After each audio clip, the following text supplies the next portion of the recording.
Ya, Bismillahirrahmanirrahim. Assalamualaikum warahmatullahi wabarakatuh. Bagaimana bunda-bunda semua? Apakah bahagia hari ini? Alhamdulillah ya. Mendengarkan materi bahagia ya. Walaupun transferan belum datang di akhir bulan ini ya. Ayah semuanya bahagia hari ini? Alhamdulillah. Nggak apa-apa kok. Kalau emang nggak bahagia nggak masalah juga. Yang penting kita jujur dengan perasaan kita hari ini.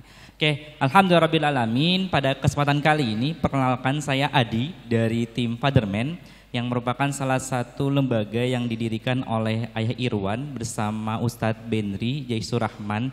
Pada kesempatan kali ini kami sangat senang sekali bisa bertemu dengan Bapak Ibu semua yang dirahmati oleh Allah Subhanahu wa taala.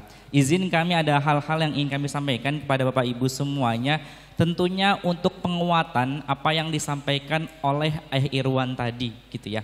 Tapi sebelumnya memperkenalkan tentang Fatherman. Fatherman ini sebenarnya adalah sebuah lembaga yang kita fokus terhadap ketahanan keluarga Indonesia. Kita tinggal di daerah Jawa, Jawa Timur, termasuk Provinsi Jawa Timur yang termasuk provinsi di mana tingkat perceraian tinggi. Betul ya Bu ya? Betul Pak ya? Betul ya? Tingkat perceraian tinggi, dan melihat hal itu kita butuh fokus nih terhadap ketahanan keluarga Indonesia, termasuk dalam bidang keayahan. Makanya alhamdulillah kali ini Fatherman hadir berawal dari kegelisahan tentang bagaimana ayahnya banyak secara biologis, tapi yang berkontribusi dalam pengasuhan secara psikologisnya itu masih minim. Dan itu terlihatlah mungkin dalam hal adat ataupun kesukuan ataupun hal-hal yang tradisi itu masih menganggap bahwa ayah itu di ladang, ibu itu di dapur gitu ya. Sehingga akhirnya ngerasa bahwa oh udah ini mah ngasuh ibu bukan ayah. Nah, kita hadir dengan hal itu untuk kebaikan bagaimana untuk ketahanan keluarga Indonesia. Dan alhamdulillah walaupun kita ngomongin tentang keayahan, kita bukan seakan-akan mengatakan seperti ini. Yuk para ayah di rumah aja, nggak usah kerja, nggak usah keluar rumah, ngasuh anak aja tok, nggak. Jadi kami ingin menyampaikan bahwa kami tetap memperjuangkan bahwa ayah silakan keluar rumah, berkarir, berkontribusi besar bagi peradaban. Tapi jangan sampai lupa orang terdekatnya, keluarganya, anak istrinya jadi korban. Jangan sampai. Makanya alhamdulillah kami hadir untuk hal ini ya, berkaitan bagaimana mendukung para ayah yang tentunya waktunya terbatas, tapi kita ingin mendukungnya menjadi orang tua berkualitas ya. Orang tua berkualitas meskipun waktunya terbatas. Nah, itu yang ingin kami perjuangkan dari Fatherman ini. Alhamdulillah inisiatornya adalah Ayah Irwan dan Ustadz Benri Jaisur Rahman. Ayah Irwan termasuk juga salah satu tokoh yang fokus terhadap sosialisasi kegiatan keayahan di Indonesia gitu ya. Slide-nya bisa? Oh belum, oke. Ya, nah pada kesempatan kali ini sebenarnya ayah bunda yang dirahmati oleh Allah Subhanahu wa taala, sebelum saya menyampaikan tentang terkait apa yang kami ingin bicarakan, kita ngomongin tentang masalah stres dan emosi. Ya, tadi kita ngomongin tentang emosi dalam pengasuhan. Dalam surat Al-Baqarah tuh Allah sampaikan bahwa ada tiga hal yang membuat kita stres. Ya, ada yang tiga hal yang membuat kita stres dalam surat Al-Baqarah ya. Itu adalah takut, gelisah, dan marah. Itu yang akhirnya membuat kita emosi dan stres. Itu pemicunya. Pemicu sehingga akhirnya membuat kita emosi, dendam, marah, kesel gitu ya sama orang-orang di sekitar kita, termasuk anak-anak kita. Apa itu tadi Bu? Ada takut, ada gelisah, sama marah. Kalau takut tuh berkaitan apa? Bapak Ibu semuanya, kalau takut tuh berkaitan apa? Ada yang tahu nggak? Takut itu berkaitan tentang hal-hal masa depan. Makanya kita takut, nggak berani naik roller coaster, takut jatuh, takut karena masa depan, mikirin hal yang sebenarnya belum terjadi tapi udah takut, itu takut. Yang kedua ada gelisah, gelisah tuh ngomongin hal-hal masa lalu. hal-hal berkaitan dengan masa lalu, sehingga akhirnya apa, membuat kita menjadi orang yang gelisah, nggak nyamanan, selalu nggak percayaan sama seseorang karena mungkin pernah disakiti dan segala halnya, akhirnya menjadikan kita seorang yang gelisah, gitu ya. Yang ketiga adalah marah. Marah apa? Karena hal itu yang terjadi pada itu sehingga akhirnya membuat kita marah, gitu ya. Nah, dari 3 hal ini saya ingin menyampaikan kepada Bapak Ibu semuanya tentang berkaitan takut. Takut itu berkaitan tentang masa depan, tentang berkaitan hal-hal yang kita nggak tahu apa akan terjadi di masa depan. Dalam surat An-Nisa itu Allah sampaikan bahwa Allah nyuruh kita takut meninggalkan generasi yang lemah di belakang kita. Takut nggak Bapak Ibu? Takut anak kita nggak mandiri, takut anak kita nggak pinter, takut anak kita nggak bisa survive, berjuang dengan masa yang makin maju ini, makin bersaing ini. Takut meninggalkan generasi yang lemah. Nah, salah satu hal yang bisa kita lakukan untuk merilis emosi-emosi takut tersebut adalah dengan cara kita belajar, mengenali dan memahami. Kayak contoh gini, kita naik pesawat. Katakanlah ada yang mau naik pesawat. Kalau orang yang nggak pernah naik pesawat pasti akan gimana tuh perasaannya? Istighfar, banyak zikir, astagfirullah, getaran dikit, ya Allah, nggak siap mati ya Allah, kan gitu ya yang terjadi karena takut, karena belum pernah. Tapi bayangkan, ada nggak pilot yang kayak gitu? Enggak kan? Karena mereka sudah terbiasa, sudah kenal, sudah paham gitu ya. Nah, makanya dari hal itu kami ada hal-hal yang ingin kami sampaikan berkaitan tentang ingin mengajak ayah bunda semuanya untuk kita belajar lebih dalam lagi tentang ilmu pengasuhan, ilmu keluarga. Di next aja Mas. Terus. Udah lumayan jauh terus. Nah, ini ya 3 pemicu stres saya tadi ya. Jadi akhirnya kita perlu untuk mengetahui manusia takut akan hal-hal yang tidak diketahui. Maka kita perlu belajar. Kita hari ini bisa belajar, hari ini kita alhamdulillah sudah belajar, akhirnya pun mulai mengecil lah rasa takutnya gitu ya. Nah, next. Nah, alhamdulillah kami dari Fatherman ini salah satu sebuah hal yang program edukasi yang kami lakukan adalah merupakan platform. Jadi kita ada sebuah platform, itu platform layanan edukasi yang bersifat itu bertahap, berkurikulum dan itu sesuai dengan tahap tumbuh kembang anak-anak dari umur 0 sampai akhirnya anak itu menikah. Anak laki-laki jadi apa sih goalsnya? Anak laki-laki menjadi seorang tokoh ulama yang memiliki jiwa iqamatuddin. Nah, itu gimana caranya? Itu dibahas tentang seni mendidik anak laki-laki. Nah, perempuan seperti apa? Perempuan goalsnya adalah memiliki keterampilan 4 orang pilihan, 4 perempuan pilihan Allah yang Allah pilihkan ya. Ada Maryam, Khadijah, Asiyah sama Fatimah gitu ya. Nah, itu 4 orang itu. Nah, itu akan dibahas tentang e-course ini. Seni mendidik anak laki-laki dan seni mendidik anak perempuan. Next. Nah, ini e-course-nya terbagi menjadi berbagai macam umur. Next lagi terus. Oke nih ya. Ini apa aja fasilitas e-course-nya adalah berkaitan tentang ini insya Allah bisa diakses di mana saja. Karena kita bermodalkan gadget dan kuota aja. Jadi dengan handphone yang Bapak Ibu pegang itu bisa akses video-video pembelajaran yang sudah kami siapkan, disusun oleh Ustadz Bendri sama Ya Irwan juga gitu ya. Dan insya Allah videonya ada 28 video pembelajaran. Anak laki-laki 28 video pembelajaran, anak perempuan pun juga 28 video pembelajaran yang itu bisa diakses terus menerus. Dan menariknya ada sesi akhir yang itu merupakan konsultasi berupa tanya jawab. Jadi nanti bisa langsung ada sesi Zoom, nanti kita ataupun sesi ketemuan langsung, kalaupun diakomodir juga insya Allah kita bisa ketemu langsung, itu akan fokus tanya jawab. Tadi pagi pun kita alhamdulillah habis ada Zoom juga tanya jawab, itu hampir 2 sampai 2,5 jam untuk tanya jawab aja gitu ya. Next. Nah, ini timeline kegiatannya. Sebenarnya kegiatannya seperti apa sih? Pertama itu adalah kita akan ada pengenalan dulu, launching programnya seperti apa, kenapa harus belajar kelas ini gitu ya. Lalu yang kedua nanti akan diarahkan untuk nonton video-video pembelajaran yang sudah disiapkan oleh kami. Lalu yang ketiga, kalau udah selesai nonton semua ini, insya Allah kita akan ketemuan untuk tanya jawab. Ya, oke, next. Nah, alhamdulillah testimoni yang sudah ikut dalam kelas kami, alhamdulillah ini datanya masih ada salah, udah 10.000 lebih yang ikut dalam kelas kami. Next. Dan beberapa public figure dan tokoh yang sudah ikut juga dalam kelas kami. Next.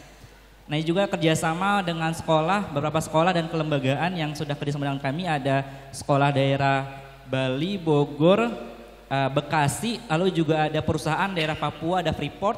Sama kemarin juga kajian musyawarah, ada IASI. Kalau kemarin mungkin pernah mantengin Instagramnya para artis tuh, pekan lalu tuh sempat update berapa artis tuh ikut acara daurah keluarga.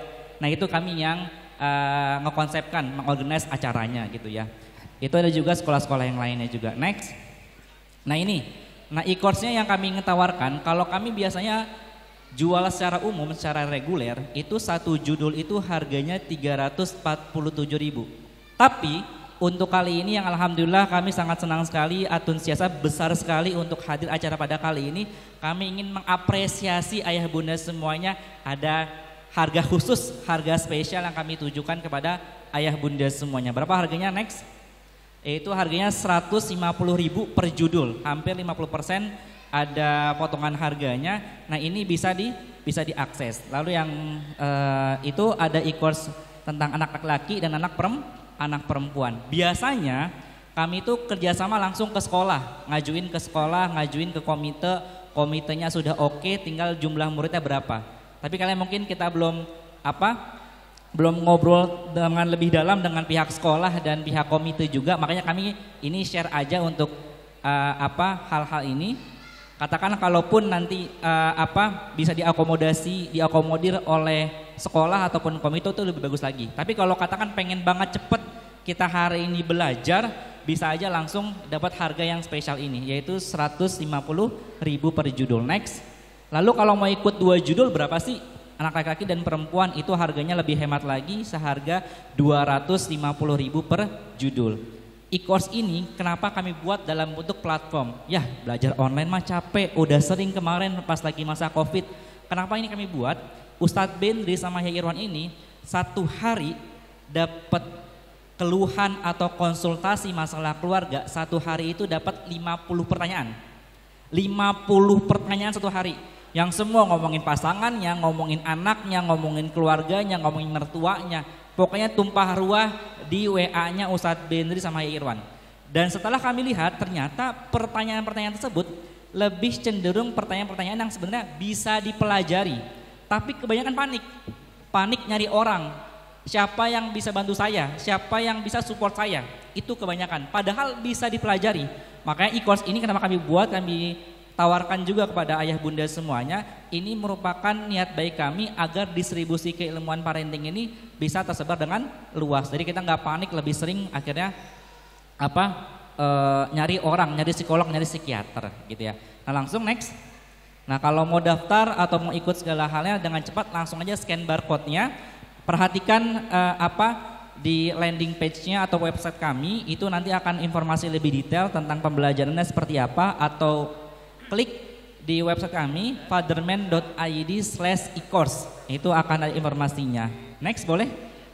Nanti insya Allah kalau sudah ini langsung aja ke bawah ada daftar sekarang aja, klik aja dulu daftar dulu, walaupun mungkin masih ragu-ragu, klik aja dulu biar nanti admin kami, CS kami bisa tahu datanya, nanti bisa ngobrol-ngobrol sama CS kami. Next, kalau udah kayak gitu langsung isi datanya, walaupun mungkin masih mikir nggak mau transfer dulu atau mau nanya-nanya dulu, itu boleh. Jadi yang penting sudah scan tadi, isi datanya, nanti insya Allah akan bisa ngobrol sama CS kami. Boleh kembali lagi ke slide sebelumnya?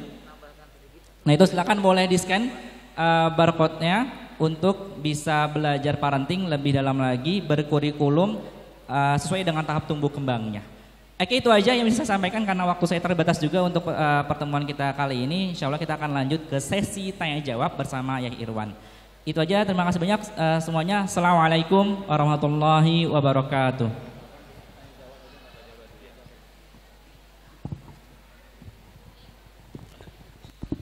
Baik, tadi informasi program dengan fatherman.id, nanti mungkin setelah selesai acara nanti bisa berkomunikasi lebih lanjut.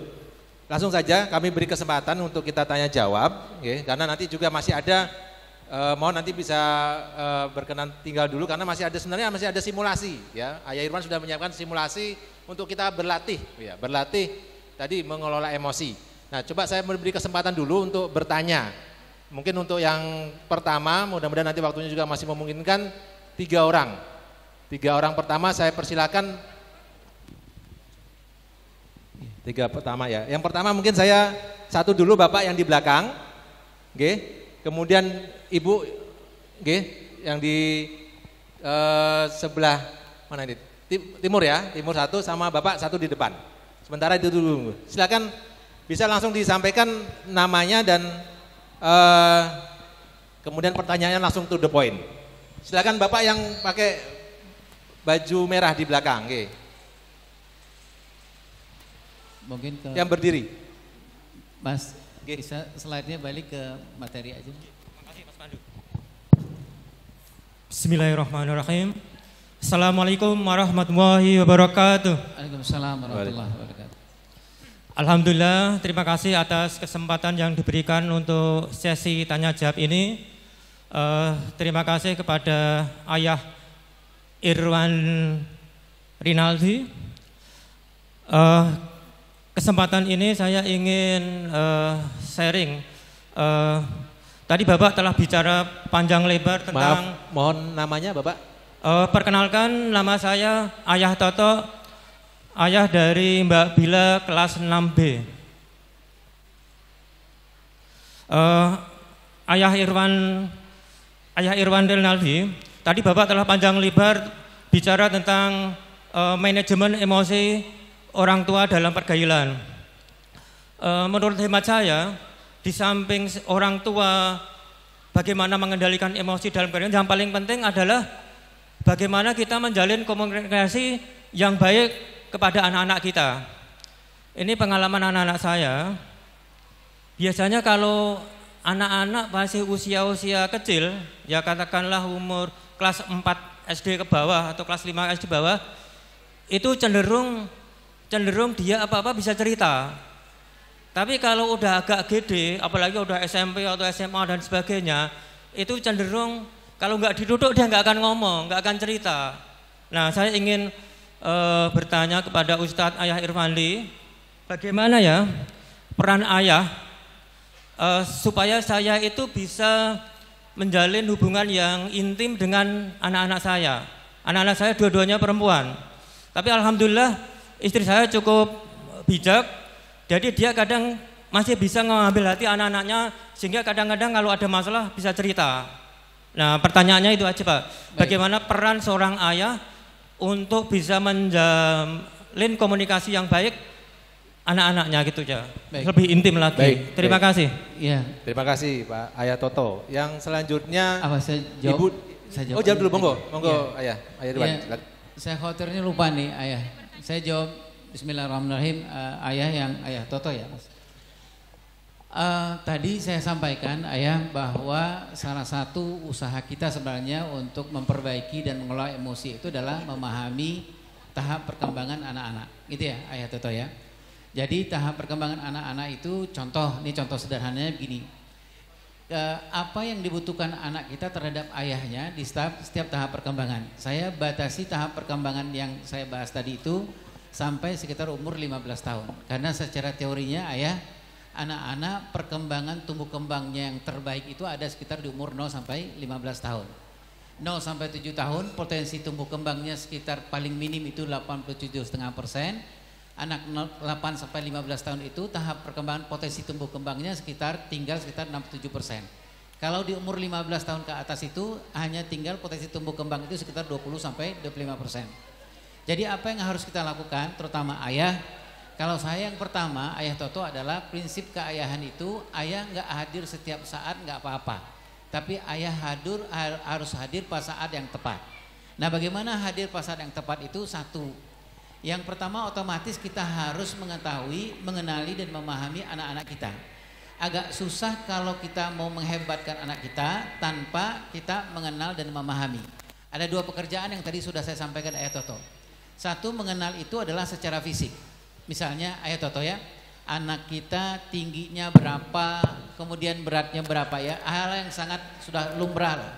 Yang kedua, yang kalau kita sebagai peran seorang ayah itu adalah memahami. Yang memahami itu yang tadi saya sebut Ayah Toto. Ada 4 hal. Memahami itu yang pertama, memahami spiritual, perkembangan spiritual anak, kemudian memahami emosional anak, intelektual dan sosialnya. Tadi saya contohkan Ayah Toto. Bagi anak yang usia 0 sampai 7 tahun secara spiritual, apa yang dibutuhkan dari ayah, saya ini quote and quote ya, dalam tanda petik. Bagi anak 0 sampai 7 tahun, ayah itu adalah wakil Tuhan di muka bumi. Bagi anak 0 sampai 7 tahun. Jadi oleh sebab itu, bagi anak 0 sampai 7 tahun, kebutuhan spiritual dia, perkembangan spiritual dia adalah seperti apa spiritualitasnya ayah. Jadi keberagaman ayah itu sangat di copy paste sama anak 0 sampai 7 tahun. Kemudian bagi anak umur 8 sampai 15 tahun, apa kebutuhan spiritualitasnya dia? Kita harus memahami anak 8 sampai 15 tahun itu ayah harus mensimulasikan, misalnya gini ayah, kalau dia ada persoalan, dia mungkin berantem dengan temannya, kita harus simulasikan, ajak dia untuk berpikir, ajak dia menganalisa, ajak dia memutuskan seperti apa solusinya, seperti apa menyelesaikan persoalan ini. Itu satu. Yang kedua adalah saya setuju yang Ayah Toto sebutkan bahwa komunikasi sesuatu yang sangat penting, ya. Nah, apa yang diharapkan anak terhadap ayahnya? Kalau secara tahap perkembangannya di dunia fathering, keayahan, anak 0 sampai 7 tahun itu Ayah Toto, dia siap nggak punya ayah secara fisik, tapi dia nggak siap nggak punya ayah secara psikologis. Anak 0 sampai 7 tahun. Jadi kalau begitu Ayah Irwan, apa yang harus kita lakukan kalau misalnya anaknya siap nggak punya ayah secara fisik, nggak siap nggak punya anak secara psikologis? Sebenarnya di usia 0 sampai 7 tahun, peran-peran ayah itu bisa dihandle oleh ibu. Ini contoh yang menarik itu adalah bagaimana Bunda Hajar menghandle peran ayah Nabi Ibrahim yang kita ketahui agak jarang pulang gitu Ayah Toto. Bagi anak 8 sampai umur 15 tahun, apa yang dia butuhkan dari ayahnya? Anak 8 sampai 15 tahun itu anak tidak bisa lagi tidak bisa lagi tidak mendapatkan ayah secara fisik, tidak bisa lagi tidak mendapatkan ayah secara psikologis. Jadi dia harus, yang dia butuhkan 8 sampai 15 tahun itu ayah yang secara fisik, ayah yang secara psikologis. Pertanyaannya ayah dan ibu adalah bagaimana kalau ada di rumah itu ada ayahnya secara fisik tapi nggak ada ayahnya secara psikologis. Atau bagaimana Ayah Irwan, ayahnya yang pulangnya sekali sepekan atau sekali sebulan atau yang LDR. Apa kebutuhan anak? Belajar kita dari Bunda Hajar, ketika di usia belasan tahun Nabi Ibrahim jarang pulang, apa yang harus dilakukan kepada Bunda Hajar untuk memenuhi peran ayah dan fisik ayah?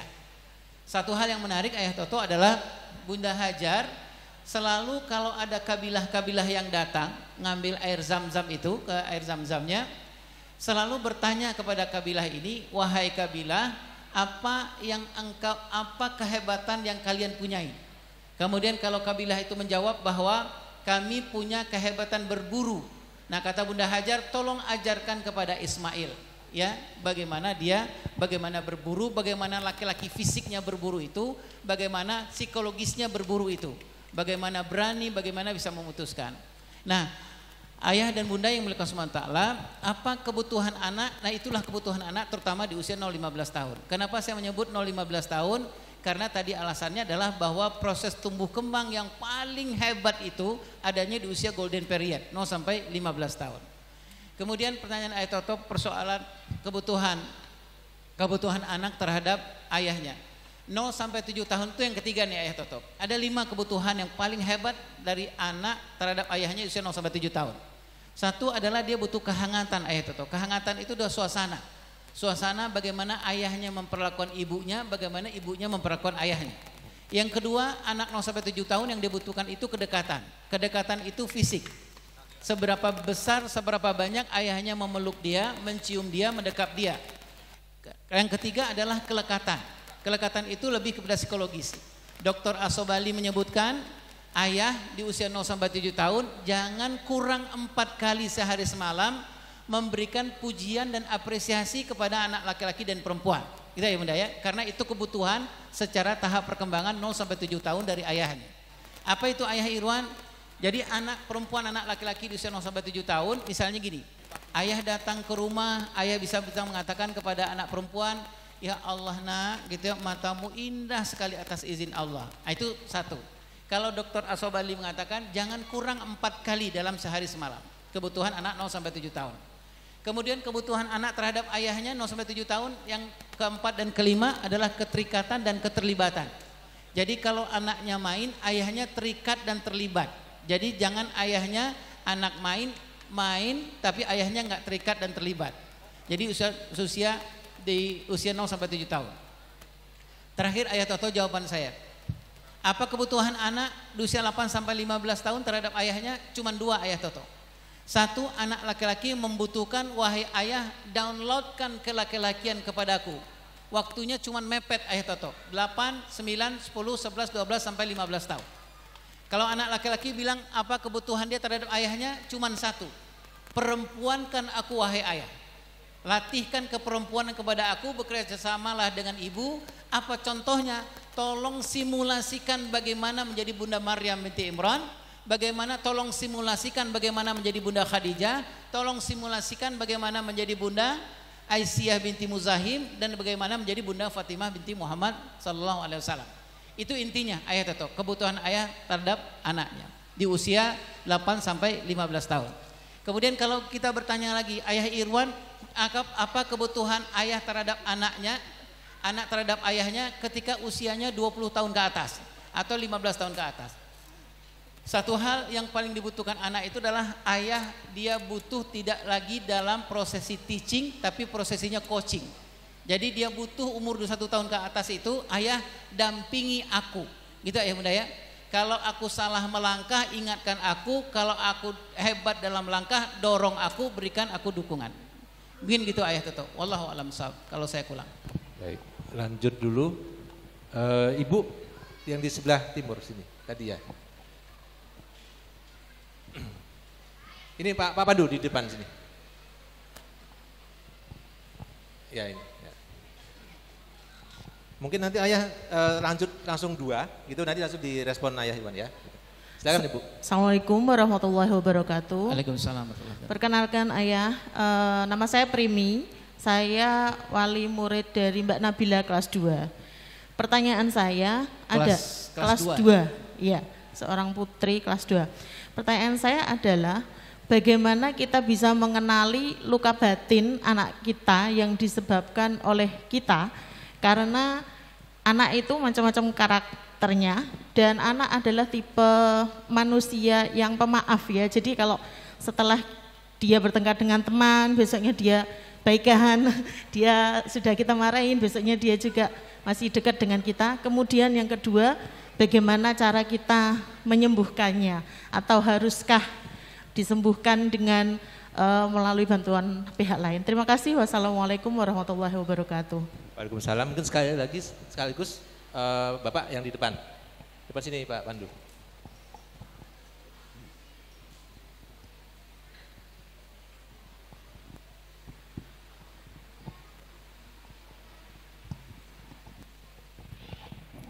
Assalamualaikum warahmatullahi wabarakatuh. Perkenalkan, nama saya Eko Setiawan, orang tua wali dari Fania kelas 5.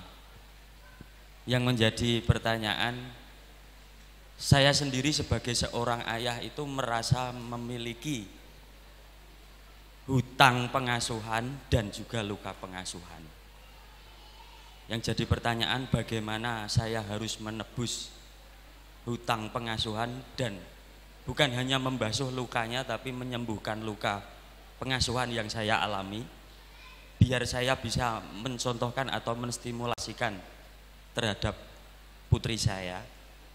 Dan yang kedua, di usia putri saya yang ke-12 tahun ini, apa yang harus saya lakukan sebagai seorang ayah yang pada usia 0 sampai saat ini saya berhutang pengasuhan dan banyak menaruh luka pengasuhan terhadapnya. Sekian, terima kasih. Baik. Ya, saya tarik nafas dulu ya Mas Eko ya. Dan Ibu, karena pertanyaan ini adalah juga pertanyaan saya sebenarnya. Itu apa udah. Jadi bicara soal utang dan luka pengasuhan, ini sebenarnya bukan hanya persoalan kepada anak-anak kita. Bapak dan Ibu, 1 jam di Indonesia terjadi perceraian, 50 perceraian. Jadi 1 jam di Indonesia ini bukan orang 50 pasang berproses bercerai, tidak, tapi 50 pasangan bercerai. Gitu ya Pak Ibu. Artinya 1 jam di Indonesia itu ada sekitar 50 anak yang yatim gitu Bapak Ibu, atau yatim piatu. Saya mau menyampaikan ini Mas Eko dan Ibunda adalah bahwa utang pengasuhan dan luka pengasuhan bukan persoalan sederhana. Bunda ya. Utang dan luka pengasuhan yang terjadi pada masing-masing kita kadang-kadang yang tadi disebutkan itu menyebabkan perceraian. Perselingkuhan terbesar di Indonesia penyebabnya hutang dan luka pengasuhan. Gitu Bapak Ibu, mau laki-laki dan perempuan. Nah, apa yang harus kita lakukan kalau saya Bunda dan Ayah Eko adalah jangan pernah ditunda untuk menyelesaikan persoalan 2 ini, utang dan luka pengasuhan. Kemudian yang kedua adalah jangan pernah ada mengatakan kata terlambat untuk menyelesaikan utang dan luka pengasuhan. Meskipun saya contohnya Ayah Eko, anak-anak sekarang saya udah punya cucu 2, gitu ya. Sekarang mantu saya, itu Ayah Eko dan Bunda, mantu saya itu sekarang berubah menjadi debt collector parenting, gitu ya. Jadi kalau dia nelpon, kalau mantu saya nelpon, saya mulai deg-degan karena debt collector parenting sudah datang. Jadi maksud saya gini Ayah, Bunda, saya cerita sedikit. Mantu telepon, Assalamualaikum Ayah. Waalaikumsalam. Saya bilang ya Allah, debt collector datang. Apa itu debt collector? Mantu saya bilang gini, Ayah sehat. Mau jawab sehat, enggak sehat gitu Bapak Ibu. Tapi saya bilang iya nak, alhamdulillah sehat izin Allah. Gini ya, debt collector kan mulai ngancem ya Bunda ya. Gini ya, Mas, anak-anak saya nih, gitu ya. Ini kan sudah nikah hampir 1,5 tahun. Setiap saya nanya akhir bulan, saya bilang, Mas tadi lewat dapur nggak? Jawabnya ya lempeng aja. Jawabnya seperti apa? Saya bilang gitu. Lewat. Gitu. Kemudian saya tanya lagi, Mas lihat nggak tempat beras kita seperti apa kondisinya? Anaknya Ayah jawab, ya sudah nggak ada berasnya. Menurut Mas bagusnya seperti apa? Anak Ayah jawab, gimana ya bagusnya? Debt collector tuh ya. Saya bilang sama anak saya, sama anak-anak saya bilang, Mas, kamu ngerti nggak Mas? Kalau istrimu ngomong, hampir pernikahan kamu 1,5 tahun loh. Setiap akhir bulan istrimu ngomong seperti ini. Kamu kok jawabnya lempeng terus gitu ya. Anak saya bilang gitu sama saya. Ya, Ayah udah selesai ceramahnya. Saya bilang udah gak sanggup Ayah ceramah. Pertanyaan saya, kata anak saya adalah, Ayah kemana waktu saya umur 15 tahun? Gitu ya tadi itu. Jadi debt collector itu akan datang lagi. Nah artinya Bapak dan Ibu adalah punya hutang dan luka pengasuhan gak bisa tidak harus kita selesaikan. Pertanyaan yang pertama adalah bagaimana kita mengalami luka pengasuhan, gitu ya Bunda tadi bertanya.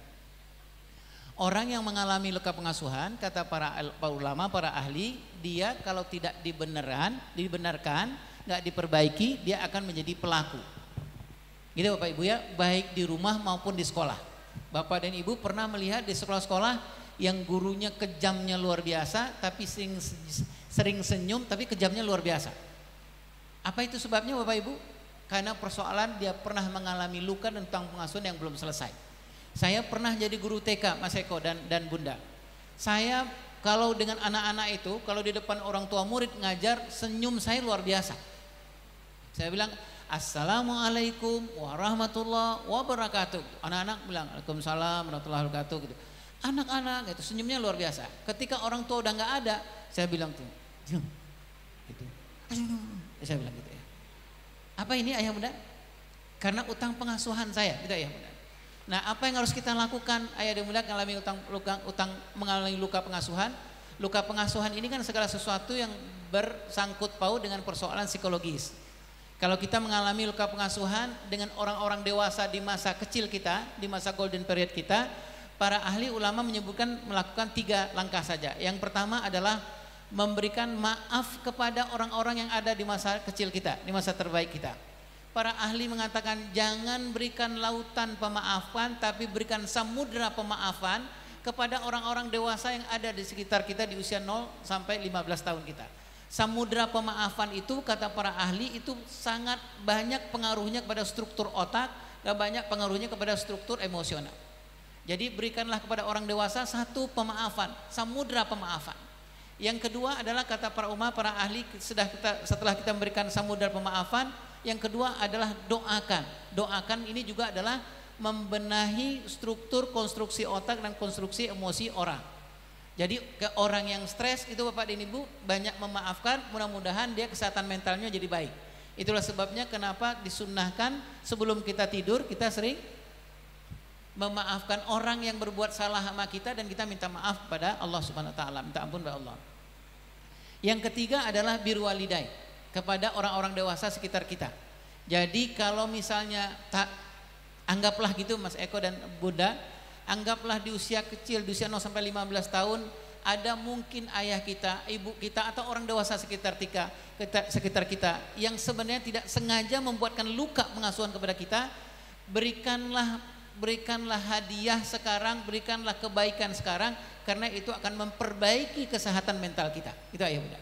Jadi 3 hal untuk menyelesaikan hutang pengasuhan, luka pengasuhan kepada di masa lalu adalah memberikan maaf, samudra maaf, mendoakan dan memberikan kebaikan-kebaikan birrul walidain. Kemudian pertanyaan berikutnya Mas Eko dan Bunda, bagaimana kalau saya nih, contoh saya nih Bunda, ayah Bunda. Kalau Mas Eko anaknya 12 tahun, debt collectornya nggak banyak, belum datang ayah Bunda ya. Debt collector pasti bundanya pasti. Kalau saya anak sudah menikah, sudah punya cucu, debt collectornya banyak. Mantu debt collector, cucu pun akan jadi debt collector. Artinya apa Bapak dan Ibu? Ketika di usia-usia terbaik dulu anak saya nggak memberikan haknya gitu Bapak Ibu. Saya nggak ngerti anak saya di umur 0 sampai 7 tahun dia butuh kehangatan. Kenapa nggak anak saya di umur 8 tahun ke atas dia nggak pede dengan orang, nggak bisa bergaul. Kenapa? Karena dia nggak punya percaya diri. Kenapa dia nggak punya percaya diri? Karena saya nggak ngerti cara mengapresiasi anak di usia 0 sampai 7 tahun. Saya jarang mengatakan kepada anak saya, ya Allah anak solehnya ayah, ya Allah anak hebatnya ayah. Itu adalah self image, adalah hak anak di usia 0 sampai 7 tahun. Sehingga anak mengatakan bahwa kan aku orang baik kan, itu saya nggak lakukan. Sehingga di usia 8 tahun ke atas dia nggak pede. Nah ayah dan bunda, apa yang harus kita lakukan ketika kita meninggalkan hutang pengasuhan yang banyak kepada anak kita? Para ahli dan ulama menyebutkan 5M Mas Eko dan Bunda. Satu, yang pertama adalah kalau kita tidak menjalankan amanah atau mengkhianati amanah Allah di usia 0 sampai 7 tahun, nggak memberikan kehangatan, nggak memberikan kedekatan, nggak memberikan kelekatan. Kalau kita nggak memberikan hak anak di usia 8 sampai 15 tahun sebagai seorang ayah, kita tidak melaki-lakikan anak laki-laki kita, tidak memperempuankan anak perempuan kita. Apa yang harus kita lakukan? 1M yang pertama adalah minta ampun kepada Allah. Itu 1. Ini adalah paling basic kata para ulama. Karena apa Bapak Ibu? Sangat susah kita untuk membayar sekian belas tahun sebelumnya. Kita punya effort yang luar biasa untuk menyelesaikan. Kalaulah tidak izin Allah SWT, agak susah membayar hutang itu Mas Eko. Jadi yang pertama adalah minta ampun kepada Allah SWT. Kalau saya, bahasa saya Mas Eko dan Bunda adalah move on dan move up. Jadi memang hijrah dan mi'raj betul gitu ayah. Jadi kalau misalnya Mas Eko dan Bunda, kalau kemarin itu kita qiyamul lail kita mungkin dalam sepekan itu 2 kali, mungkin pekan depan 3 kali. Kita memang harus show off kepada Allah, ya Allah teteskan air mata kita dalam qiyamul lail kita, dalam doa-doa kita, ya Allah kalaulah bukan karena kehebatan Engkau, atas izin Engkau nggak akan pernah terselesaikan utang pengasuhan ini. Ya Allah ampuni aku ya Allah gitu. Jadi yang pertama adalah minta ampun kepada Allah, yang kedua adalah mengakui. Mas Eko dan Bunda, agak susah membayar hutang pengasuhan anak kalau hanya satu pihak yang mengakui. Misalnya begini, kata istri sama suaminya, ya anak kita sekarang sudah umur 15 tahun, nggak ada tanggung jawabnya. Anak kita sudah umur 18 tahun, nggak ada kemandiriannya, nggak ngerti naruh piring habis makan di mana, kemudian naruh handuk di mana gitu. Nah ini utang pengasuhan. Nah kalau istri mengatakan kepada suaminya, Mas apa yang harus kita lakukan? Kalau suami mengatakan, ya dek aku juga adalah orang yang membuat hutang itu, berarti kita bisa masuk ke langkah M yang ketiga. Yang menjadi tantangan ibu dan bapak adalah ketika seorang istri Ketolong istri mengaku, ya Allah, anak umur segini belum bisa apa-apa. Dia bilang sama suaminya, wahai suamiku, apakah engkau merasakan bahwa anak kita nggak tumbuh dengan normal secara perkembangan? Kalau suaminya mengatakan, biarlah waktu saja yang menyelesaikan. Ini susah nih Mas Eko. Susah kita untuk masuk ke M yang ketiga. Nah, M yang ketiga adalah menyadari. Kita meninggalkan hutang kepada anak pengasuhan pada anak kita. Saya contohnya Mas Eko. Anak saya ketika dia sudah menikah dan punya anak, pertama saya menyadari dia nggak mandiri, dia nggak bertanggung jawab, dan yang ketiga dia nggak laki-laki dalam tanda petik. Dia nggak berani mengambil risiko dalam rumah tangganya, dia nggak berani mengatakan kalau harusnya istrinya bilang, Mas itu kalau nggak ada beras, Mas mau lakukan apa? Harusnya dia mengatakan, Dek, apapun yang terjadi persoalan ini kamu nggak usah mikir. Hari ini walaupun malam aku akan pergi keluar dan aku akan cari beras itu. Harusnya dia mengatakan itu. Karena kalau saya mendidik dia di usia 8 sampai 15 tahun ke laki-lakiannya, mudah-mudahan dia akan menjawab seperti itu. Tapi kenapa dia nggak menjawab? Karena saya nggak melakukan itu. Karena saya nggak melakukan anak laki-laki saya di umur 8 sampai 15 tahun. Kalau gitu Mas Eko dan Bunda, dari 3 itu ayo kita pilih mana prioritas yang harus kita selesaikan. Misalnya begini, anak laki-laki kita umur 18 tahun. Nggak disenangi sama teman-temannya. Itu kenapa? Bisa jadi karena nggak bertanggung jawab. Atau bisa jadi anak laki-laki kita ini ngomongnya kasar. Nah, ayo kita pilih prioritas mana dulu yang harus diselesaikan. Nah, yang keempat, ayah dan bunda adalah membayar utang pengasuhan. Membayar utang pengasuhan itu hindari ceramah gitu Mas Eko dan Bunda. Jangan sampaikan kata kepada anak, misalnya anak nggak bertanggung jawab, kita bilang duduk dulu sebentar. Bunda dan ayah mau bicara gitu. Ini nggak efektif untuk membayar hutang pengasuhan. Bagaimana yang efektif untuk membayar hutang pengasuhan? Thomas Lincona, seorang ahli karakter, menyebutkan membayar hutang pengasuhan itu adalah konsepnya hands on, minds on. Hands on, minds on itu kalau dia nggak bertanggung jawab, kasih tanggung jawab. Gitu ya Bunda ya. Kalau dia bisa menyelesaikan 0 sekian persen, kasih apresiasi. Karena dia butuh harga diri, dia butuh pride. Besok kasih lagi tanggung jawab. Dia bisa menyelesaikan 2%, kasih apresiasi. Apresiasi itu maksud saya wrapping ayah dan bunda. Misalnya begini, kita kasih tanggung jawab kepada anak kita terus bisa menyelesaikan 2%, kasih wrapping. Wrapping itu maksudnya abang, mas, makasih banyak, mas sudah berusaha bertanggung jawab. Gitu ya bunda ya. Itu dibutuhkan anak kita untuk anak-anak yang sedang kita bayarkan hutang pengasuhannya. Kata para ahli, yang kita lakukan hands on, minds on ini, lakukanlah sebanyak 21 kali tapi intens. Intens gitu ya Pak ya. Jadi jangan sekali 2 hari, sekali 3 hari. Kalau nggak bisa 21 kali, 40 kali kata para ahli. Yang kelima Bapak dan Ibu adalah membayar utang pengasuhan itu, konsepnya adalah do the best, let's Allah finish it. Tugas kita hanya ikhtiar, kita cari ilmunya, kita sholat malam, kemudian kita keluarkan air mata kita bilang sama Allah, ya Allah ampuniku ya Allah, kemudian kita cari ilmu lagi, kita kompak berdua dengan pasangan kita, selebihnya biarlah itu urusan Allah. Apakah akan tertunaikan hutang-hutang pengasuhan ini urusan Allah Subhanahu wa taala. Apakah akan cepat terbayarnya hutang pengasuhan ini urusannya Allah Subhanahu wa taala. Sudah banyak Bapak dan Ibu yang kita dengar cerita bagaimana hebatnya para orang-orang tua lebih zaman dahulu bekerja luar biasa, tetapi kalau Allah nggak izinkan hidayah masuk kepada anak itu nggak akan pernah terjadi. Jadi membayar utang pengasuhan terakhir yang mau saya katakan adalah lakukanlah yang terbaik, ikhtiarlah yang terbaik, selebihnya serahkan dirilah kepada Allah Subhanahu wa taala. Wallahu a'lam bishawab. Baik. Saya pikir mudah-mudahan ini banyak mendalami, mencerahkan lagi apa yang sudah kita dapatkan dari tadi awal materi yang disampaikan oleh Ayah Irwan. Kami ingin memberikan kesempatan lagi untuk 1 termin lagi, untuk mungkin 3. Oke, Bapak di sini, Ibu yang di belakang, sama Ibu lagi yang di belakang. Oke, mohon bisa langsung nama dan langsung to the point. Silakan. Cek. Assalamualaikum warahmatullahi wabarakatuh. Waalaikumsalam warahmatullahi wabarakatuh. Nama saya Darlin, ayah dari Mas Rantisi kelas 6C. Maaf Bapak? Pak Darlin. Pak Darlin. Ya, ini kali kedua saya bertemu dengan Ayah Irwan setelah 2017 dulu ya, insyaallah. Di dalam acara yang sama juga yaitu parenting.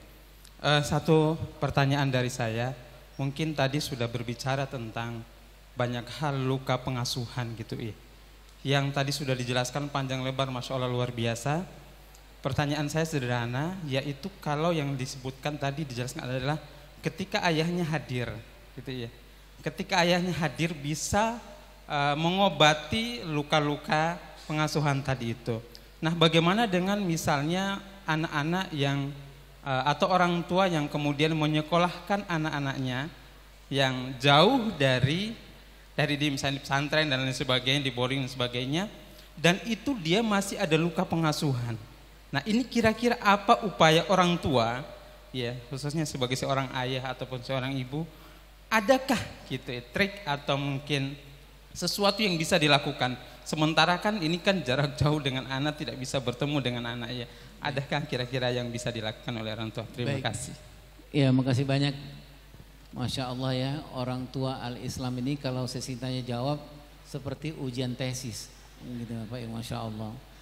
Ayah, Ustadz yang muliakan subhanahu wa ta'ala, ini dari keterbatasan ilmu yang saya punya ya. Yang pertama menurut hemat saya adalah kalau kita bekerja sama dengan lembaga itu, ayo kita samakan dulu dengan lembaga itu sama nggak roadmapnya, gitu ya Bunda ya, gitu ya. Karena kalau nggak sama roadmapnya, nanti khawatirnya usia-usia terbaik anak-anak nggak bakalan datang lagi, gitu ya, gitu. Jadi misalnya gini ayah, kalau kita datang ke sebuah sekolah, misalnya saya nih ayah ya, saya bawa anak laki-laki saya bilang ke sekolah itu atau ke boarding atau ke apa gitu ya. Saya bilang, wahai pihak sekolah, boleh nggak bantu saya untuk menjadikan anak laki-laki ini seperti Ishak dan Ismail kelak kemudian hari. Gitu Bapak. Kalau sekolah itu mengatakan, oh kami siap. Kami memang sekolah ini untuk anak laki-laki akan kami insya Allah seperti laiknya Ismail dan Ishak. Kemudian kalau saya datang ke sebuah sekolah, saya bilang, wahai pihak sekolah, boleh nggak bantu saya untuk menjadikan anak perempuan ini seperti Bunda Khadijah, Bunda Fatimah, Bunda Maryam misalnya. Kalau sekolah itu mengatakan Maryam yang mana Pak gitu, menurut emak saya nggak usah sekolahkan di situ. Gitu Bunda ya. Gitu. Nanti apa yang terjadi ayah Bunda? Di saat-saat yang terbaik anak perempuan harus diperempuankan, anak laki-laki harus dilakikan gitu ya. Dan dia lost di umur ini, gitu ayah Bunda. Misalnya di umur 8 sampai umur 15 tahun, anak laki-laki kita makan terus secara fisik, dia makan. Tetapi perkembangan spiritualitasnya, perkembangan emosionalnya enggak berjalan dengan baik. Apa yang terjadi? Keluar dari boarding, keluar dari sekolah itu, saya enggak menyebutkan boarding atau sekolah itu Bapak Ibu, di usia-usia terbaiknya dia mungkin tampil secara fisik laki-laki, tapi dia enggak tahu apa yang harus dia lakukan secara emosional, secara spiritual dan secara intelektual dan secara sosial. Jadi kalau saya ayah, apa yang harus kita lakukan? Bekerja samalah yang paling utama. Kita datang ke sekolah tidak melihat fasilitas. Kalau saya nih ayah, kita kembalilah kepada esensinya, as-sholahnya, tarbiyah itu seperti apa. Kalau as-sholahnya tarbiyah itu kan, tarbiyatul aulad itu kan bukan fasilitas gitu kan Ustaz ya. Tapi as-sholahnya adalah kita lihat kompetensi dan kompetensi gurunya. Gitu ya Bunda ya. Karena nanti beliaulah nanti akan memerankan peran ayah dan beliaulah akan memerankan peran ibu. Bayangkan Ustaz kalau misalnya anak kita taruhlah di sebuah tempat di boarding atau apa, kelas 1 SMP atau kelas 7 misalnya. Jerawatnya sedang numbuh. Pas dia bangun dari pagi hari, dia butuh waktu sekitar beberapa menit dulu untuk ngelamun. Kalau ustadz dan ustazahnya nggak ngerti tahap perkembangan, apa yang terjadi kira-kira? Saya pernah ngalamin ya ayah, benda ya. Karena saya bantu teman-teman di asosiasi boarding. Ada beberapa orang ustadz ustazah karena nggak mengerti tahap perkembangan, karena dia nggak mengerti apa peran ayah yang harus dia perankan. Ketika anak usia kelas 7, kelas 8 bangun, ngelamun dulu, jerawatnya numbuh, yang keluar itu apa? Kata ustadznya, astagfirullahalazim. Sudah mulai mikirin-mikirin yang jorok ya. La ilaha illallah. Ayo istighfar. Apa persoalannya ayah? Persoalannya adalah karena ustadznya nggak ngerti ayah. Bahwa di usia 8, usia kelas 7, kelas 8 itu hormonnya itu ada perkembangannya lebih dari 800%. Dia harus mengelola 800%. 800 kali lipat pertumbuhan hormon. Dia harus mengelola baunya yang sudah nggak enak gitu ayah. Dia harus mengelola jerawatnya yang tumbuh yang nggak bisa dia kontrol. dia harus mengelola pikiran-pikirannya yang fitrahnya tidak lagi seperti yang dia lakukan di usia-usia SD gitu Bapak, ada Ustadz gitu. Jadi kalau begitu membutuhkan orang coach yang mengetahui. Itulah sebabnya kalau saya ayah, masukkanlah, bekerja samalah dengan pihak sekolah atau pihak apa saja, boarding atau apa saja yang menurut hemat saya fasilitas itu penting. Tapi yang lebih penting lagi adalah persoalan kompetisi dan kompetisi gurunya. Benar. Karena enggak akan pernah datang lagi ayah. Usia terbaik dia di usia yang tadi saya sebutkan itu 8 sampai 15 tahun, dia waktunya pendek ayah untuk melaki-lakikan anak laki-laki. Jadi kalau kita nggak memberikan ini kepada anak kita, muncullah nanti ketika usia-usia 20 tahun ke atas, secara fisik yang tadi saya sebutkan itu dia laki-laki, tetapi secara perkembangan spiritualitas emosionalitas dia nggak laki-laki. Gitu ayah. Jadi menurut saya apa yang harus kita lakukan, kerjasama ayah dengan pihak sekolah atau pihak pendidikan, gitu ya. Apa yang harus kita lakukan, gitu ya. Misalnya, di sini kata pihak sekolah atau boarding AC-nya dalam satu ruangan ini 6. Kita sebut alhamdulillah, tapi bukan itu saya masukkan anak saya sini. Kita tanya kepada guru dan kepada ustazah-ustazahnya, ngerti nggak soal tahap perkembangan anak yang mau dia pegang? Gitu ya Bunda ya. Saya menyampaikan ke ustadz ini, Ustaz. Kalau anak laki-laki di usia 8 sampai 15 tahun itu, dia berdiri di depan bapaknya, dia sebenarnya mengatakan gini, wahai ayah, di dalam diriku ini ada satu ruangan besar. Ruangan besar itu yang aku hanya boleh mengizinkan kepada ayah atau kepada orang yang ayah tunjuk untuk apa? Supaya downloadkan kelaki-lakian ke dalam ruanganku yang besar ini. Itu kata anak laki-laki pada ayah. Jadi ini nggak bisa dinego nih ayah, waktunya cuma 7 tahun. Kalau anak perempuan berdiri di depan ayahnya mengatakan, wahai ayah, aku punya 10 ruangan dalam diriku ini. Ada 10 ruangan. Aku tidak akan pernah mengizinkan laki-laki yang lain untuk mengisi masing-masing ruangan itu. Contoh ayah, di bagian sini anak perempuan kita secara ilmu keayahan ada ruangan laughing. Ruangan laughing. Anak perempuan kita nggak pernah mengizinkan pada laki-laki yang lain selain dari ayahnya untuk mengaliri air cinta ke dalam ruangan ini.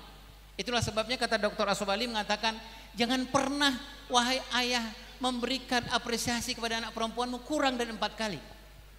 Sampaikan bahwa dia cantik, sampaikan dia bahwa dia ada anak soleha atas izin Allah gitu.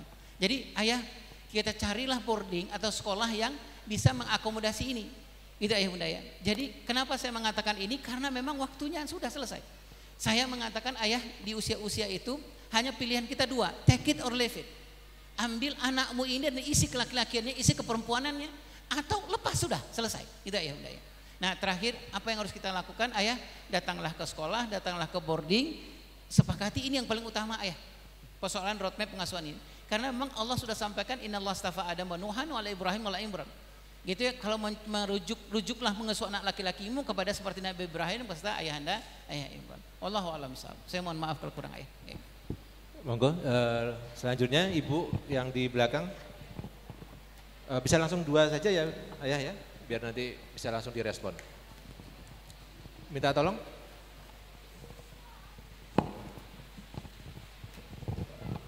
Assalamualaikum warahmatullahi wabarakatuh. Waalaikumsalam. Ini ada pengalaman sedikit Pak tentang hutang orang tua kepada anak. Maaf, Bagaimana ya Ibu, Pak? Ini Ibu. ada efek dari hutang orang tua kepada anak itu karena modernisasi kan, ayah itu harus bekerja keluar kota, sementara ibu itu harus ikut bekerja.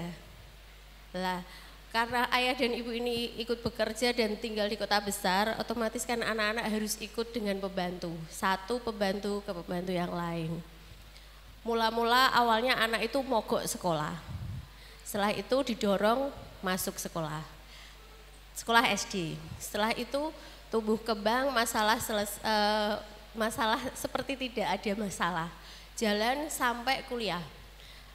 Ayah ini setiap kali ketemu dengan anak itu selalu mendoktrin, nak, kamu besok gede harus jadi pemborong ya nak, kamu harus sehebat orang itu loh, kamu harus sehebat ini, kalau kamu nggak sehebat itu bukan anak ayah, katanya begitu. Akhirnya anak ini memilih satu jurusan mata kuliah sesuai keinginan orang tuanya. Dengan berjalannya waktu akhirnya anak ini nggak betah mau ngomong nggak mau ngomong ayah saya mau keluar. Jadi intinya kurang komunikasi ya. Sampai anaknya itu mogok makan, mogok mandi, anak perempuan nih, umurnya sekitar 19 tahun.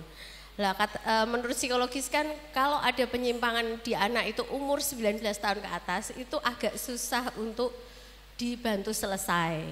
Lah mulai umur 19 tahun ke atas itu dia nggak mandi, nggak makan, nggak sholat. Ini ayah ibu masih dengan karirnya. Ibu ngomong mau pensiun nih, mau ngurus anak. Tidak jadi. Akhirnya terus sampai umur 25 tahun. Kuliah ganti-ganti tempat tidak terselesaikan. Lah ini anaknya lama-lama kayak halusinasi gitu loh Pak. Berobatkan kemana-mana, dikasih obat penenang. Dikasih obat penenang itu tambah seperti orang gila, dia halu sudah menikah begitu katanya. Lah ini mohon bisa dibantu dengan pencerahan, siapa tahu nanti bisa membantu saudara saya yang terkena masalah yang tersebut tadi. Baik. Terima kasih. Assalamualaikum warahmatullahi wabarakatuh. Assalamualaikum warahmatullahi wabarakatuh. Bunda, kalau boleh saya menyimpulkan Bun, anak ini tidak hanya mengalami hutang pengasuhan tapi mengalami luka pengasuhan. Sederhananya Bun, luka pengasuhan itu tidak bisa langsung kita selesaikan seperti kita menyelesaikan utang pengasuhan. Kalau utang pengasuhan itu kita bisa lakukan reparenting gitu Bunda. Misalnya utang pengasuhan itu kan hubungannya dengan proses tumbuh kembang ya Bun ya, proses pengasuhan. Misalnya anak nggak bertanggung jawab gitu ya, di usia 20 tahun nggak ada tanggung jawabnya, nggak ada kemandiriannya. Apa yang harus kita lakukan? Bisa reparenting Bun, bisa kita ulang gitu loh Bunda. Misalnya dilatih dia tanggung jawab gitu. Tapi kalau luka Bun, saya luka pengasuhan sepanjang saya bekerja di dunia pengasuhan ini, luka pengasuhan itu nggak bisa dengan reparenting. Luka pengasuhan itu menurut hemat saya memang harus diselesaikan dengan bantuan professional help, gitu Bunda. Jadi memang harus lukanya disembuhkan dulu, dibasuh dulu, baru kita selesaikan dengan reparenting. Jadi kalau luka itu kita reparenting, nanti bertambah luka, gitu Bunda.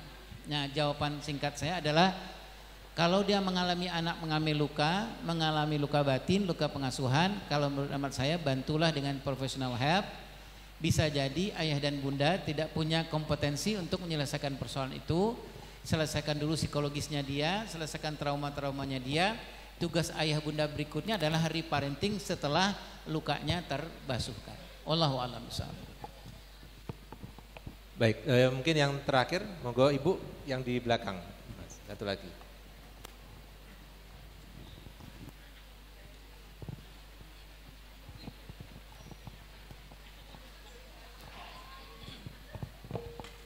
Assalamualaikum warahmatullahi wabarakatuh. Waalaikumsalam warahmatullahi wabarakatuh. Perkenalkan ayah, saya bunda dari Mas Ibnu kelas 4A. Pagi hari ini saya berterima kasih sekali pada ayah Irwan karena terus terang pada pagi hari ini saya mendapatkan kosakata baru terkait dengan pengasuhan anak. Langsung saja ayah yang ingin saya tanyakan, kira-kira bagaimana cara mensiasati emosi orang tua karena hutang pengasuhan masa lalu. Dan kalau anak saya itu adalah tipe anak yang modelnya kalau dimarahin itu sudah selesai, tidak terus emosi atau mungkin dendam terhadap kami itu enggak. Nah, apakah hal tersebut itu juga menjadi luka pengasuhan untuk dirinya? Terima kasih. Ya, baik Bun, makasih banyak Bun. Mudah-mudahan saya enggak salah menjawab dengan apa yang Bunda tanyakan. Ini kita masih berkaitan dengan satu persoalan yang sekarang menjadi persoalan utama di dalam pernikahan dan pengasuhan, yaitu utang dan luka pengasuhan. Saya mengulang lagi gini Bun, apa yang harus kita lakukan kepada anak kita supaya anak-anak kita tidak meninggalkan utang pengasuhan? Sederhananya begini Bun, yang pertama adalah kemampuan kita menerima sebenarnya di dalam kehidupan berumah tangga. Jadi gini Bun, bisa jadi utang pengasuhan itu terjadi karena kita, bisa jadi terjadi karena suami, gitu Bunda ya. Bisa jadi suami yang memberikan utang pengasuhan, bisa jadi istri yang memberikan utang pengasuhan.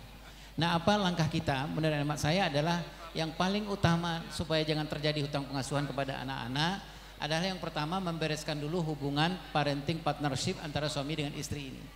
Jadi banyak sekali bunda dan ayah terjadi hutang pengasuhan itu, kenapa kita nggak bisa menyelesaikannya? Karena apa?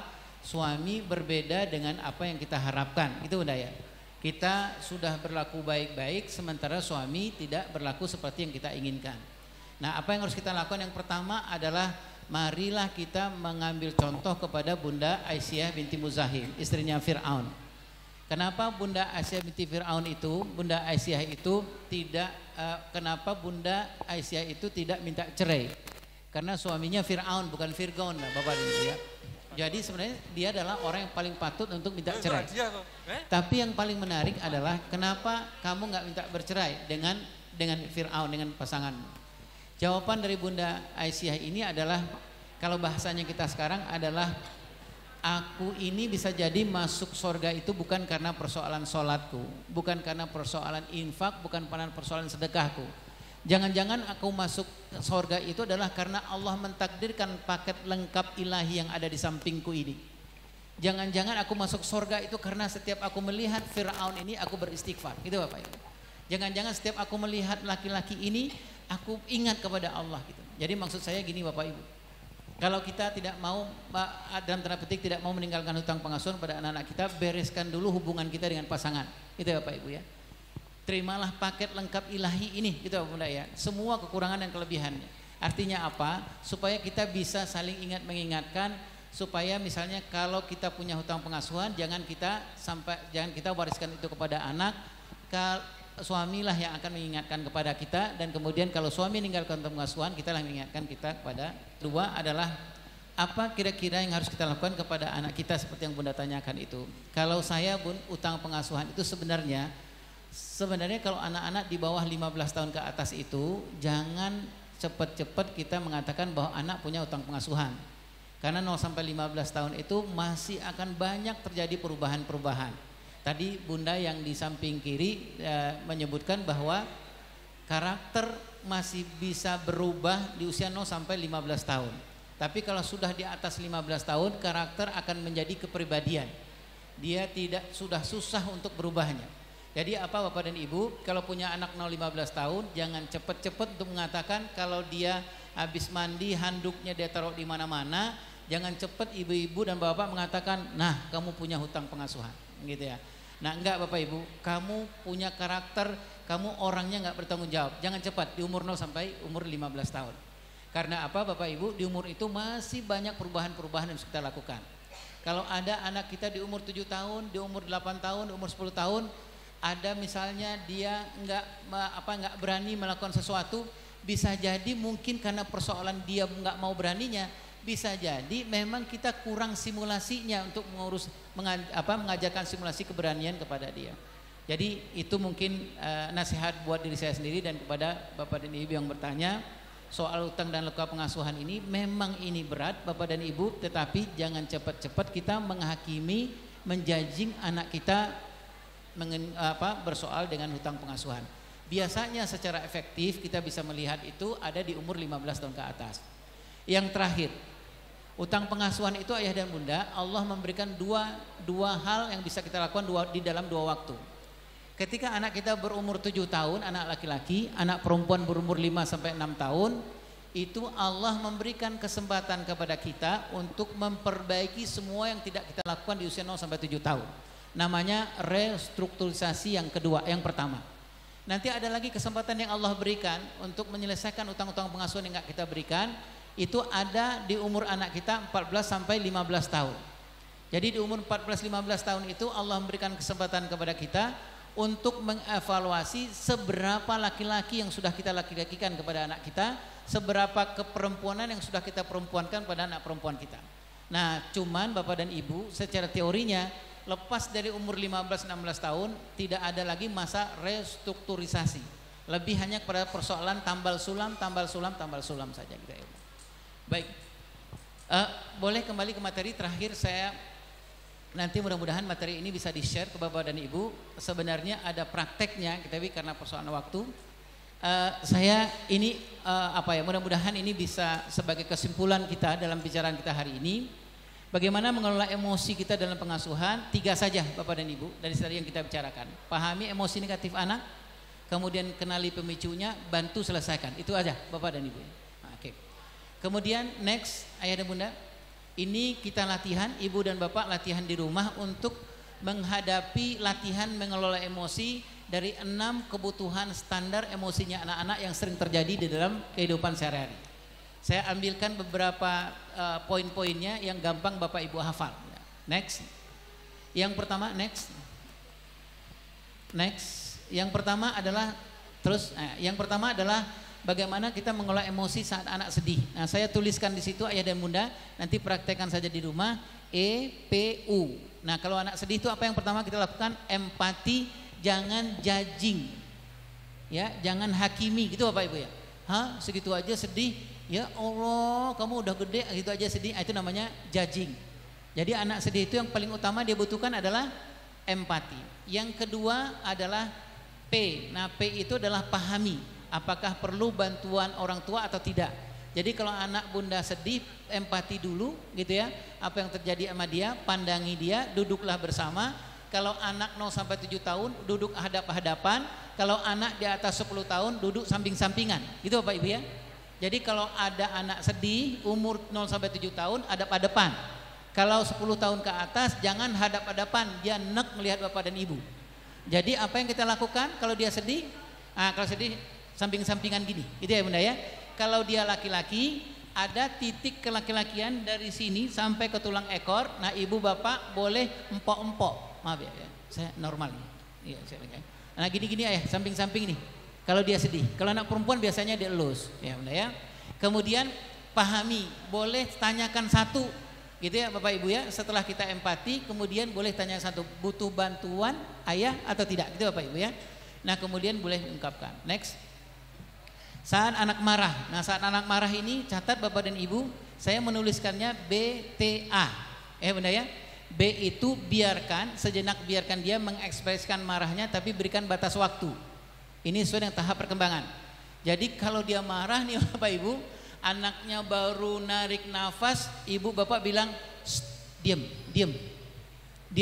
Nah, ini melukai perasaannya anak. Itu Bapak Ibu ya. Oke. Jadi biarkan dia. Gimana Ayah Irwan kalau dia marah kalau kita bawa dia ke mall atau ke kondangan gitu. Banyak anak-anak yang gitu Bapak Ibu ya. Karena dia tahu bapak dan ibunya kartu mati bapak ibunya, dia ngamuk-ngamuk pas lagi di kondangan atau lagi di mall gitu. Biarkan aja dulu Bapak Ibu ya. Yang kedua, ini saya nggak tahu nih di sekolah alam penetapannya seperti apa. Dahulu kalau dalam dia marah itu kita melakukan time out. Tetapi hasil penelitian, terutama penelitian yang terakhir 2021, time out itu tidak lagi digunakan karena itu membuat siksaan buat anak secara emosional. Jadi kalau dia marah lakukanlah time in. Time in itu anak nggak boleh kalau dia marah gitu misalnya, udah kamu belum siap, pojok sana pergi pojok, itu namanya time out.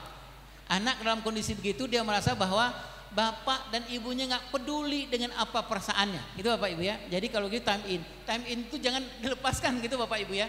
Kamu tetaplah di sini, kamu butuh apa, kamu ada di sini. Nah, yang terakhir kalau dia marah itu ajarkan regulasi emosi yang tepat. Jadi kalau dia marah dia ngelempar piring, ajarkan abang atau emas kalau marah itu boleh nggak dengan cara lain. Ada cara lain seperti ini. Next. Kemudian saat senang. Nah saat senang apa? Saya membuat simpulannya pertama ST, kedua DD, yang terakhir B. Jadi nanti Bapak dan Ibu buat aja simpulan-simpulan ini supaya nanti kita bisa praktekkan bareng-bareng. ST itu senyum terbaik. Kalau dia saat senang, Bapak dan Ibu, dia pulang, dia bilang, ayah, aku tadi bisa gitu. Ayah kalau lagi pegang handphone, lagi pegang apa itu, show off. Taruh handphonenya atau bilang, sebentar mas, taruh handphone dulu ya, dan berikan senyuman yang terbaik. Karena anak kalau lagi senang, yang paling dia tunggu pertama adalah respon non verbal. Ya Pak Ibu ya, respon non verbal. Jadi misalnya kalau ibu lagi masak di dapur, kemudian anaknya datang, Bun, aku tadi di sekolahan, berikan respon nonverbal dulu Bun. Jangan bilang, nih gosong nih, ntar aja, gitu ya Bunda ya. Jadi respon nonverbal dulu, itu yang paling diajarkan oleh Rasulullah Sallallahu Alaihi Wasallam. Kemudian yang kedua, kalau lagi dia senang adalah DD. DD itu berikan dorongan dan dukungan tergantung apa yang dia bicarakan sama kita. Itu Bapak Ibu ya. Yang terakhir adalah B, bersyukur. Ajak anak tetap bersyukur. Apa contohnya Bapak Ibu? Kalau dia mengatakan, ayah aku bisa melakukan ini, ayah tersenyum. Kalau ayah pegang handphone, taruh handphonenya, kemudian berikan senyuman kepada anak, dan kemudian berikan dorongan. Abang, ya Allah bang, kalau abang bisa bekerja keras lagi, abang mungkin bisa apa gitu Bapak Ibu ya. Kemudian yang terakhir bersyukur. Inilah yang dikatakan para ulama, kalau memuji anak jangan pernah hanya sampai mengatakan, ya Allah hebat banget abang sudah bisa mewarnai. Jangan sampai di situ Bapak Ibu ya, karena bersyukur itu harus diajarkan ada komanya. Apa itu komanya? Atas izin Allah. Itu persoalan tauhid. Itu Bapak Ibu ya. Jadi kalau memuji anak di sekolah dan di rumah nggak boleh lagi hanya sekedar mengatakan abang hebat banget gitu ya. Koma. Itu Bapak Ibu, apa komanya? Atas izin Allah gitu ya. Oke, next. Yang terakhir, saat anak takut. Nah, saat anak takut ini cues-nya Bunda adalah PAD. PAD itu pahami bahwa ketakutan adalah hal yang wajar, biarkan anak merasa takut. Jadi kalau dibilang lampu mati, anaknya bilang gitu, mau ngambil tas di kamar, anaknya bilang aku nggak mau, aku takut gitu. Ayah jangan bilang alah segitu aja, nah, gitu ya Bunda ya, jangan gitu ya Bunda ya. Pahami dulu bahwa ketakutannya anak-anak berbeda dengan ayah. Yang kedua, ajarkan anak untuk menyampaikan apa yang ditakutinya dan pancing anak untuk bisa menyampaikan secara spesifik. Ya Bunda ya. Yang terakhir adalah dekatkan secara bertahap pada anak apa yang dia takuti itu. Next.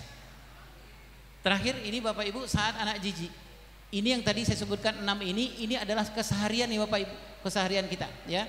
Kadang-kadang kita lost dengan 6 persoalan ini karena kita nggak punya cues-nya. Yang pertama, saat anak jijik itu adalah saya menuliskannya H, kemudian yang terakhir M. Apa itu ayah bunda? Yang pertama, hargai apa yang dirasa jijik, jangan paksakan anak untuk merasa berani. Kemudian orang tua juga harus menunjukkan ekspresi yang sewajarnya, dan yang terakhir cari solusi. Itu aja ayah dan bunda. Ya, next. Oh masih ada ya. Saat anak terkejut. Nah, next. Saat anak terkejut, M yang pertama, ajarkan anak untuk mengungkapkan perasaannya. Ya, dia terkejutnya kenapa, dan kemudian menerima situasi. Biasanya Bapak Ibu, anak yang terkejut ini tidak mencari solusi, tidak butuh solusi. Yang dia butuhkan itu adalah pahami dan kemudian terima situasinya. Next. Ya, saya kepada Bapak dan Ibu ini memang khusus, mohon maaf, saya mohon doa untuk almarhumah istri saya, namanya Ibu Eri Sukresno, itu Bapak Ibu. Mudah-mudahan Allah lapangkan alam kubur beliau dan Allah terima amal jariah beliau selamanya. Wallahu a'lam bishawab. Assalamualaikum warahmatullahi wabarakatuh. Warahmatullahi wabarakatuh. Alhamdulillah, ini sudah di penghujung acara kita. Mohon tidak beranjak terlebih dahulu Bapak Ibu. Saya tidak akan menyimpulkan karena banyak sekali yang kalau istilahnya peribahasanya itu daging semua tadi yang disampaikan Ayah Irwan tadi. Jadi dan kita coba, mari kita praktekkan, dan saya pikir tadi sudah disampaikan juga berbagai program fathermind.id, kita terus belajar menjadi orang tua. Ya, menjadi orang tua itu ada pembelajaran seumur hidup. Bagaimana juga kita belajar dari mulai dari kandungan hingga di liang lahat. Bapak Ibu, nanti ada door prize ya, nanti akan diumumkan oleh panitia. Mungkin di akhir acara ini kami juga mau menyampaikan apresiasi yang luar biasa kepada Bapak Ibu semua yang sudah mendukung acara ini, berkontribusi pada acara ini yang luar biasa. Dukungannya sangat membahagiakan kami, membanggakan kami, dan semoga ini menjadi acara yang terus kita bisa laksanakan, kita sajikan kepada panjenengan semua, sebagaimana kita bagaimana untuk membangun ya hubungan yang baik antara orang tua dan sekolah. Ya, kita bekerja sama, orang tua selalu bekerja sama dengan sekolah bagaimana memberikan pendidikan yang terbaik untuk anak kita. Tidak hanya di sekolah, tapi tentu saja juga di sepanjang waktu yang dilaluinya. Bapak Ibu, untuk di penghujung acara tadi juga disampaikan oleh Ayah Irwan, kita mendoakan untuk istri dari Ayah Irwan yang sudah berpulang, dan juga kita melihat fenomena di luar untuk saudara-saudara kita Palestina, bagaimana kita nanti senantiasa menghubungkan hati kita dengan saudara-saudara kita. Mari kita sampaikan hadiah ya dengan suratul Fatihah. Semoga semua keluarga kita, orang tua kita, para guru-guru kita, dan orang-orang yang kita sayangi yang sudah mendahului kita, dan juga seluruh umat muslim di muka bumi yang sudah yang masih hidup maupun yang sudah dipanggil Allah Subhanahu wa taala, senantiasa mendapatkan kasih sayang Allah Subhanahu wa taala, dan kita semua yang ada di sini mendapatkan keberkahan. Ala hadiniyah wa kulli niyatin sholihah. Al-Fatihah.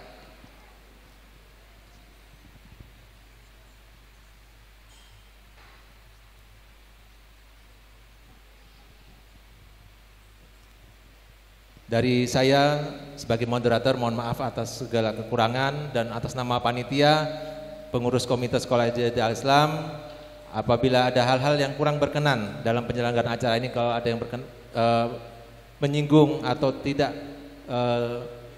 enak di dalam hati panjenengan semua, kami mohon maaf dan kami juga ucapkan terima kasih. Aqulu qouli hadza astaghfirullahaladzim li wa lakum. Wassalamualaikum warahmatullahi wabarakatuh. Waalaikumsalam warahmatullahi wabarakatuh. Masya Allah, terima kasih. Kita berikan aplaus buat moderator dan juga narasumber kita, Ayah Irwan Rinaldi. Kita berikan tepuk keren buat narasumber kita. Tepuk keren. Keren. Ayah Irwan. Keren. Terima kasih, kami persilakan untuk kembali ke tempat. Bapak dan Ibu yang berbahagia, acara berikutnya yakni penyampaian info door prize. Adapun door prize yang pertama diberikan kepada 6 penanya, yaitu Ayah Toto, Bunda Primi, Bapak Agus Setiawan, Ustadz Darin, Bu Nurma, dan Mama Ibnu kelas 4A. Kemudian satu lagi yang ketujuh diberikan kepada wali murid yang datang pertama, yaitu Ibu Dewi Susanti. Tepuk tangan buat semuanya. Kemudian door prize berikutnya ada bingkisan menarik untuk 43 peserta. Silahkan diperiksa kardus snacknya yang ada kertas berwarna oranye bertuliskan selamat Anda mendapatkan door prize, maka Anda berhak mendapatkan door prize berupa bingkisan cantik yang bisa diambil di meja presensi. Sedangkan untuk ke-6 penanya dan 1 peserta yang datang pertama bisa mengambil hadiahnya di meja MC. Baik Bapak dan Ibu yang kami hormati, sampailah kita di penghujung acara seminar parenting orang tua dan wali murid SDIT Al-Islam Kudus. Marilah kita tutup dengan membaca hamdalah dan doa kafaratul majlis bersama. Alhamdulillahirabbil alamin. Subhanakallahumma wa bihamdik asyhadu an la ilaha illa anta astaghfiruka wa atubu ilaik. Dari kami selaku pembawa acara mohon maaf, sampai jumpa di event-event mendatang. Wal afu minkum. Wassalamualaikum warahmatullahi wabarakatuh.